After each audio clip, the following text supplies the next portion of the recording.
here we are. We're at the mouth of the wind tunnel. This is the funnel.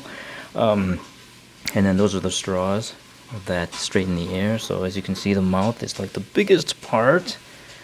So that's just a design. I got this off of like an Instructables site after Googling DIY wind tunnels, and you'll see that it's foam board. Foam board's cheap. This isn't like plywood and whatever. So I'm just using foam board, tape, glue. I mean, this isn't meant to be a super accurate scientific tool.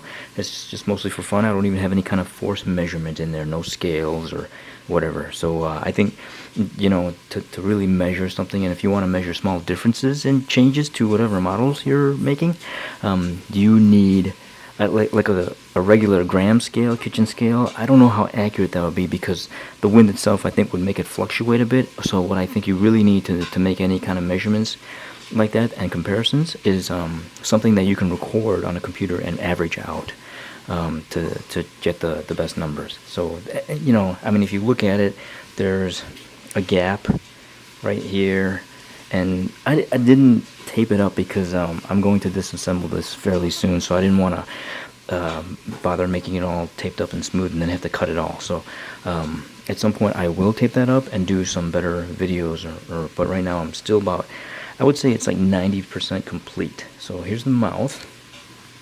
Okay, and then there's the test section, and then near the back is the opposite of the funnel. You need to expand and slow down the air. And then I have my Lasco 20-inch fan. That's just a floor fan. It's not a box fan. I didn't really have any box fans, so I just bought the cheapest floor fan that had some variable speeds. And then down here is a this is like a separate AC speed controller. So what it does is just alter your AC current or voltage. It alters your voltage, I believe, to change your speed. And it's got an off, an on, a variable. And in the variable, you'll see there's a black, green, red section. It's like low, medium, high.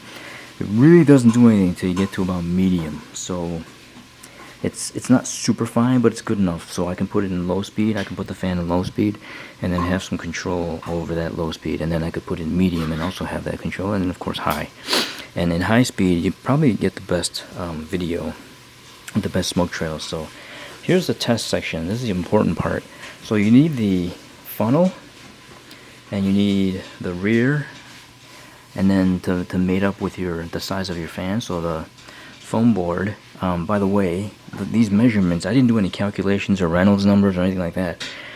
The dimensions are strictly based on foam board. So foam board comes in 20 by 30. So the dimension of the edge of this funnel is 30. The dimension of this edge is 20. So it just so happens that's the same diameter as the fan. So everything was based on the size of the foam board that I could get, and it's basically a multiple of it or half of it. So likewise, this test section is foam board cut in half. So it's 15 by 20. So that way I didn't have to do anything crazy or end up with weird small pieces. And then the plexiglass, honestly, that was probably the most expensive part. I got it in 20 by 32 or 36, I want to say. And that one piece was like $18. And that's, I mean, other than the fan and then this controller, you don't need that controller. And you can get a real cheap fan. And then I got boxes and boxes of straws. And here's the straws. Amazon, $250 per box. And then what I did was they're straight, they don't have the bendy section. And then what I did was cut them in half. You cut them in half, and then you can make this airflow straightener. Okay, the straws were very time consuming, and then I got a gallon of white glue from the craft store. Don't buy like a 16 ounce, you're gonna need more, so just get the gallon. It was on sale for like $10. And the glue takes a while to dry, and these straws just take so long to put in there. If I did it again, I might use the larger drink straws for like smoothies and boba tea or whatever, but from what I've read, the thinner the straw, the straighter the airflow. So it's a good thing I went with these, but, you know, prepare yourself for some frustration. So the things I have left to do, I have to come up with a latch mechanism for this plexiglass. Right now I'm just using tape to hold it closed. It's pretty snug, but I just don't want it to fall and crack. So I maybe magnet, but I'll come up with that later. And again, there's a big gap here. Like I said, I didn't really tape everything up because I'm gonna probably take it to my RC club and do a show and tell, hopefully. So okay, now, so that's the easy part, is cutting the foam board, putting all this together. The straws, while time consuming, are not hard. The smoke is the hard part. So in case you're wondering what this, so these are, from what I've read, it's bad to have corners because you'll have stagnant air. So I created some little, let me focus, some corner bezels so that they're more of a larger octagon. So I got rid of the corners, and I don't know if that helps, but I didn't build it without it, so hopefully it does work. Okay, the smoke is everything.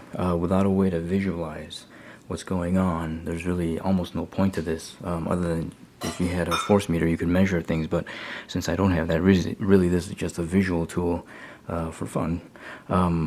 As I said, it's not super accurate, it's just more of a thing thrown together as I went along. But without the smoke, there's almost no point. So what I did is I got these vape pens from there's a vape store, vape.com or something, and this you can get just the upper section without the battery, and that's like $2.50, pretty cheap. And then this is like a 12 volt water pump, but it's okay for air in short bursts. You can't just leave this on for an hour; it'll probably burn out, especially since it's meant for water. But it's 12 volts, so it was like $8, maybe $9. And then I had some plastic tubing already. But if you don't have it, this is 3/16 inner diameter. Outer diameter doesn't really matter, but 3/16 inner diameter.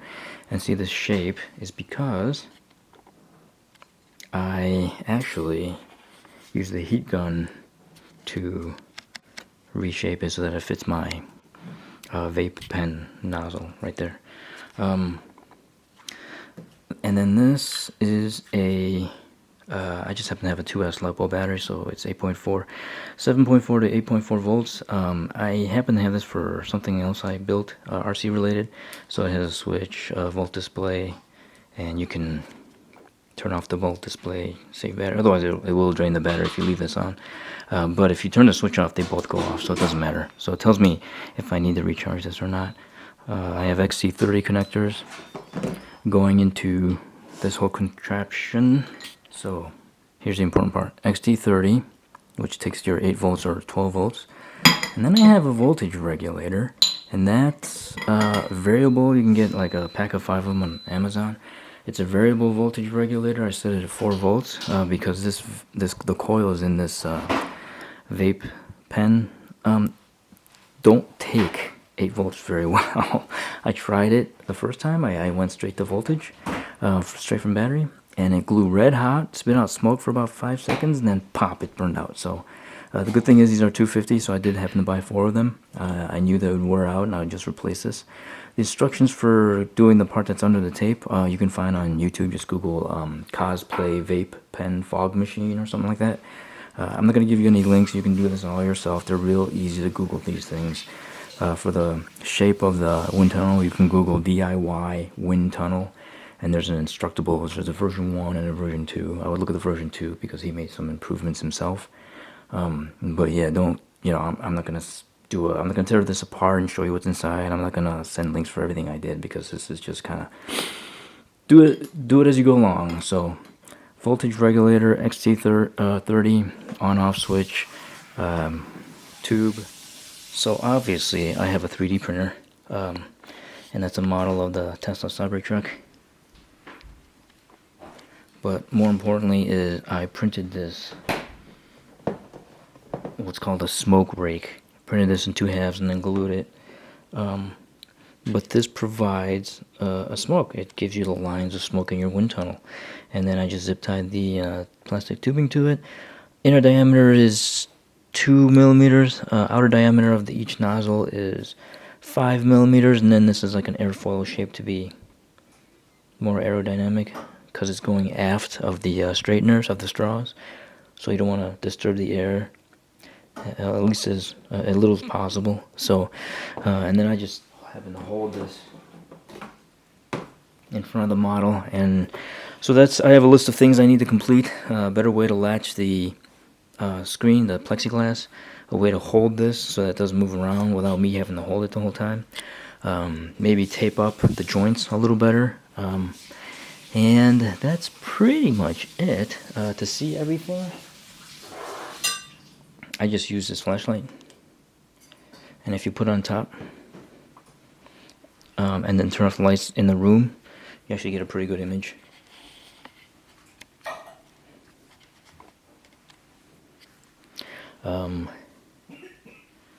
What else? I guess that's about it. Oh, the stand. This stand is terrible. I was kind of anxious to try this, so I just grabbed a dish stand out of the kitchen. But I am building a better stand that will go farther against the wall, and with this shape it should be mostly out of the airflow. I'm going to print a little pivot thing on the end so that I can attach objects and pivot it into the wind. For instance, so you could have like a wing or something and have a different angle of attack. I don't have a way to do that while the tunnel is on. I'm going to have to shut it off, pivot it, turn it back on. Eventually, at some point, I may punch a hole through that back wall right in the center and put something that I can pivot. Because I think that would be pretty nice to be able to pivot something while the tunnel's running. So, that's about it. Let's see if we can get some sample footage.